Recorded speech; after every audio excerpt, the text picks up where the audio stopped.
Compared to other amazing bread sides, cornmeal kind of gets the short end of the stick. It's usually made from a box, it's almost always way too dry, and it's often just a letdown. Not anymore though.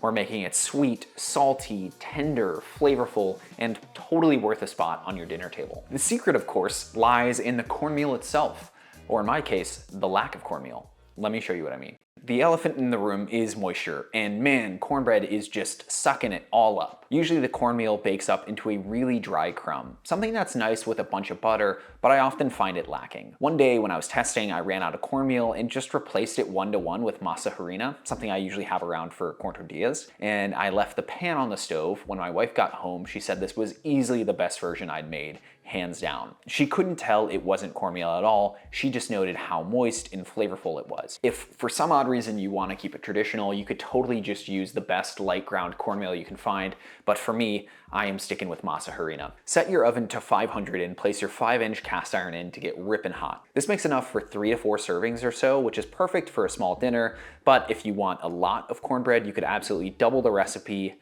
and bake it in a large, like 10-inch cast iron. You're gonna need to adjust the cook time to be a little bit longer, probably closer to 20 minutes, but just keep an eye on it. I need a little bacon fat for the batter and to grease the pan itself, so we'll fry up 3 slices of bacon until crispy and rendered. Save that fat and we'll set it aside, then chop up those bacon pieces. We might as well add them to the cornbread while we're here. To really set our cornbread apart and make it something special, we're gonna make a whipped honey brown butter to spoon on top when the bread is hot from the oven. Take 2 tablespoons of butter and brown them in a pan until the milk solids have turned nicely dark. First it's gonna melt, then it's gonna bubble, and you'll see the solids kind of sink to the bottom, and that's when the browning takes place. Keep an eye on them though, because they can burn really, really quickly. These caramelize and turn nutty, which is absolutely what we're aiming for. Once browned, pour into a bowl, sitting in a larger bowl with ice water. Begin mixing this with a whisk so the butter is gonna cool evenly. As long as you're whisking as it cools, the butter is gonna re-solidify into a nutty and fluffy complex topping. But we're not done yet. Mix in 1 tablespoon of honey and a pinch of salt, and this can sit just waiting to be melted on our crunchy cornbread. We're gonna start with our dry mix and then add our wet batter to it. This keeps a more tender structure to the final product. In a bowl, mix 1 cup of Masa Harina, 1/4 teaspoon baking powder, 1/4 teaspoon baking soda, and 3/4 teaspoons salt. I'm also gonna be adding 1 chopped jalapeno with the seeds removed. This is a bonus little spicy hit that I wouldn't skip if you want the most flavorful cornbread possible, but leave it out if you're not into that. Add in your chopped bacon from earlier and we can turn to the wet component. In a measuring container, measure out 1/2 cup of whole milk and 1/4 cup of buttermilk.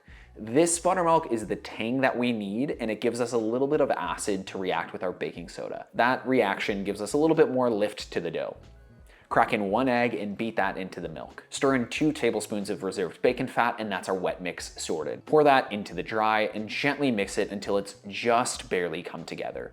The more that we mix this, the denser and drier it's gonna turn out. Be sure to use a towel and grab your hot cast iron from the oven and pour in that last tablespoon of reserved bacon fat. Be sure to swirl it around and spread it evenly, and then pour in your batter, and this is gonna sizzle and screech pretty much immediately. This is the key to that deeply browned crust we're looking for. Turn the oven down to 450 and cook this for 11 minutes, maybe 12 max. This should be the perfect amount of time for the crust to set into a crunchy, delicious edge while the center stays moist and perfectly fluffy. At this point, I'm gonna slice some scallion for a nice oniony contrast on top, totally optional. If you need to test this for doneness, you could absolutely poke it with a chopstick or a toothpick, and if any of the batter is still sticking, it's undercooked. But 10 to 12 minutes is definitely gonna get you a done batter. Take the cornbread out of the oven, and I like to flip this onto a plate and then slide it back into the pan upside down. That way the crust is shown off in all of its dark brown, beautiful glory. While the pan is still nice and hot, I like to spoon our sweet honey butter on so it melts and sizzles down the sides.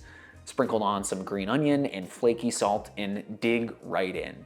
Yeah, you could cut this into nice triangles, but I like to leave it in the pan and just use spoons and go at it. Using spoons like that is usually not possible with the standard cornbread, and I really, really appreciate that. This cornbread is complex, spicy, salty, tangy from the buttermilk. This is a side that almost outshines the main. The masa is actually, in my opinion, more corny tasting than cornmeal, so you're getting like the complex corn salt flavor. You're getting that deep contrast of the crunchy edge and the soft, tender middle. This is the ultimate cornbread, and this is absolutely what you want at your dinner table. Thank you so much for watching. I really appreciate you being here. If you really enjoyed the video, leave it a like and subscribe if you want more weekly cooking content. I wanna give a massive shout out to the amazing people supporting me directly on Patreon through patreon.com/CameronMarty. There's a group of stellar people there who have decided that my work is worth supporting financially, and it means the world to me. If you're looking for something that's gonna satisfy that like quick, delicious, weeknight meal vibe, I've got a Pat Caprow video that you should absolutely check out. Thank you again for watching. Cheers.